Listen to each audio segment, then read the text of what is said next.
The Philippines is considered to be the largest Christian country in Asia. And with over 86% of the population being followers of the Catholic faith, it comes as no surprise that we have one of the most colorful Lenten celebrations in the world.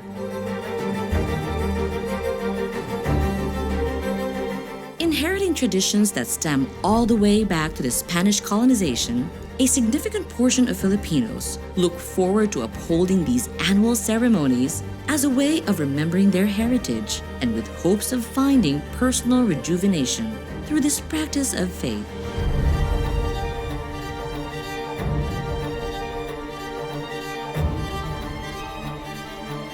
Actually, kadamo kita sa procession every Holy Week. Sa Good Friday may procession kita. Sa Black Saturday may araman. Hasta na sa Easter Sunday. Importance sa procession kay diri kita nagapamalandong bilang mga tao.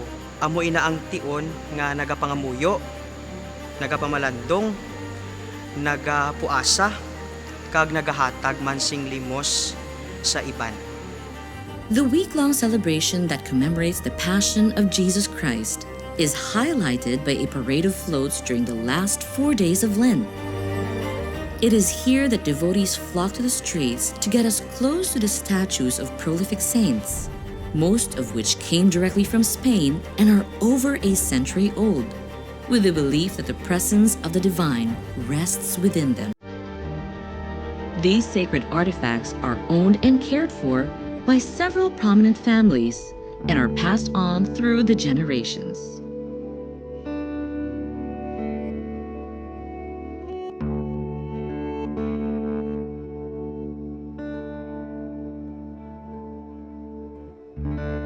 Our ancestral house has been the home of a processional santo for the Silay parish, which is San Juan Evangelista. The santo is presented as San Juan as a symbolical as an evangelist. So he would have the liturgical or what I say theological elements that made him an evangelist. The pen, the book, and the eagle, the symbol of St. John. Though these heirloom statues are the obvious stars of the yearly processions, what is considered to be of nearly equal importance are the antique carrozas, which carry them through the massive crowds.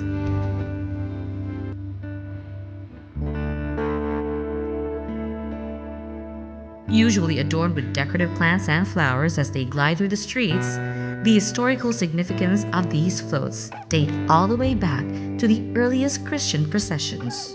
The original procession is actually borne by men of the family or men from the farm over their shoulders. That's why it's called paso. So paso because it's being borne or pasan.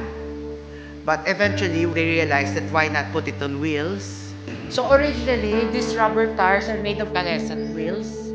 But eventually, those original Calesa wheels deteriorated, so we replaced it with rubber tires, which is more convenient for everyone.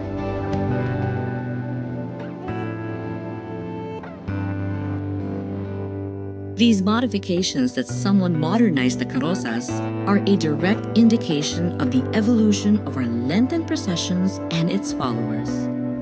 But despite the slightly flashier appearances, what gives them their prestige is the fact that just like our beloved traditions, they have withstood the test of time.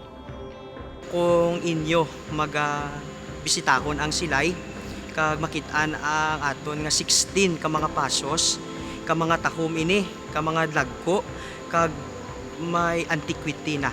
The silver plate was made by Maximo Vicente. Maximo Vicente is a famous craftsman of carrozas. He is also a santo maker. He has also a shop that makes the clothes of the santo. The design of the karosa is actually a template of other karosas that I saw. So actually there's a uniform, kind of uniform design that the families can choose. So like for example, our karosa has similarities with the karosa of the Lizares family of Talisay. Carrozas have become an embodiment of a devotee's unwavering faith. They continued to take on the streets even during the pandemic, when the world seemingly came to a halt, as a prevalent display of hope overcoming fear.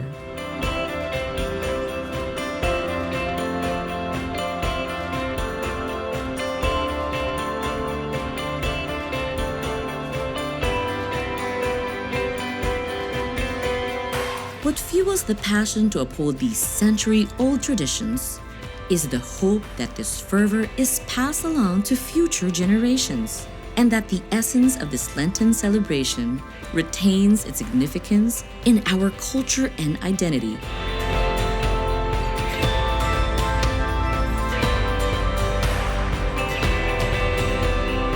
It's a family affair, but when they eventually move out of the house and raised families of their own, they would always return to Silay every summer just to attend the Holy Week procession. Ang ina nga pasos, amo ang nagahatag sila sang identity as a family.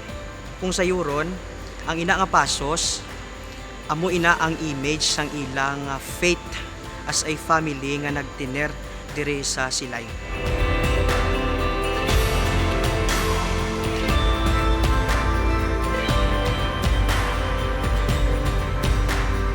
The Lenten season may be nothing more than an extended weekend break for some, but to the devoted followers who continue this tradition, this is a time to remember the love of family and to renew the faith in the promise of a life thereafter.